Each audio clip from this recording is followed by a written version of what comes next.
David Jeremiah has a great suggestion. He said, if you tend to worry a lot, take a piece of paper out, title it My Worry List, and list everything that you can think of that you're worried about.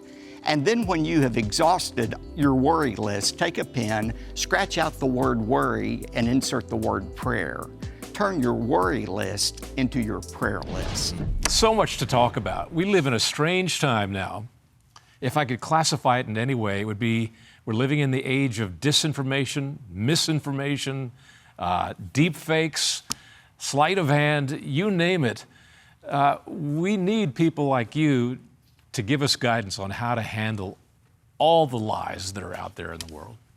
Well, we do, and I know a lot of people are troubled by what they're seeing in the news right now. I think you know I have been a consistent and an enthusiastic supporter of Donald Trump for the last 7 years, and I continue to be so.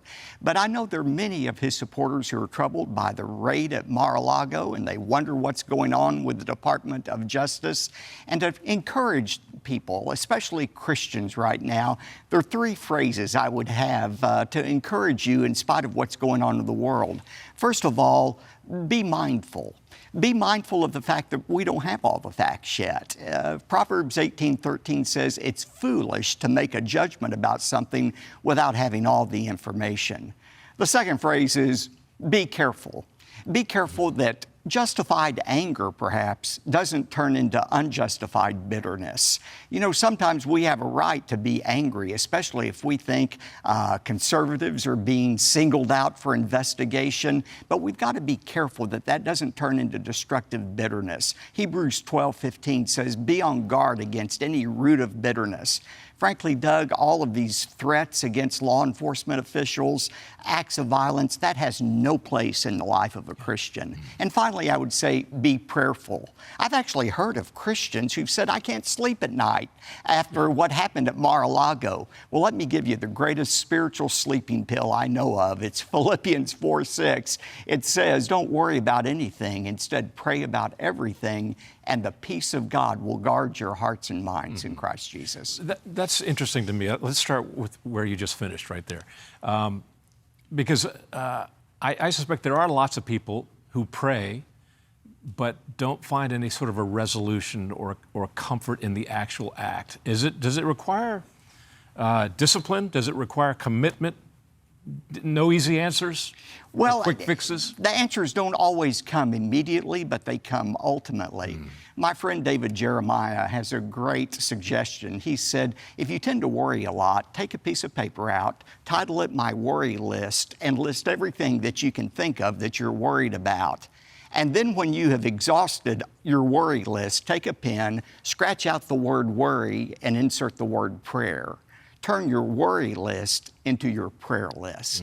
And I think if you do that consistently, you'll be convinced that although you may not have an immediate answer, you can trust God, who really isn't controlling everything, including the headlines that trouble us. The first biblical passage that you mentioned, refresh my mind again. What? Proverbs 18:13. Okay. It's a passage that warns us against making premature judgments. It says it's foolishness and folly to judge a matter before knowing the facts. Good. Okay, that's important, because it strikes me that it's very similar to what Ronald Reagan said during his negotiations with Gorbachev about a new nuclear deal, where he said, trust but verify. That's right. It's a very similar theme there. And I suspect that a lot of people have reasons to mistrust federal authorities in the FBI and the Department of Justice because we've learned our lesson in many respects. What's that expression? Fooled once, shame on you. Fooled twice, shame on me. Right. Yeah. People have every reason in the world to be skeptical of what they're hearing from our authorities and from our institutions. Absolutely, and from our media as well. I mean, there are elements in the media and in the government that have been against Donald Trump since he first descended the escalator at Trump Tower in 2015. They tried to keep him out of the Oval Office. They fought fought him while he was president, and they're trying to keep him from being president again. We would be foolish not to acknowledge that.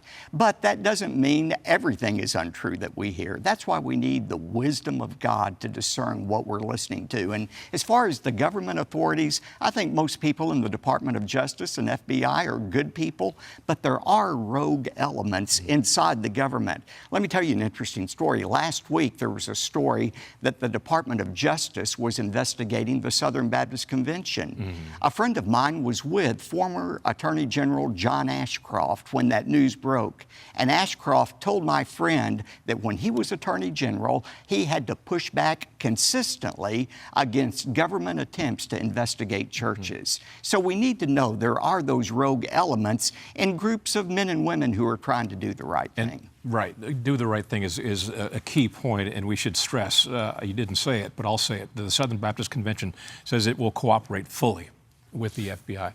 Pastor Robert Jeffress, thank you so much for your time. You offer really comforting words at a time they're badly needed. Hi, I'm Doug McKelway, and thank you for watching Centerpoint. We hope you enjoyed this video. Make sure you hit the subscribe button and tap the bell icon so you're notified every time a new video is posted. Leave a comment below and keep the conversation going by sharing this video with a friend who needs to see it. Thanks for watching. We'll see you back here tomorrow.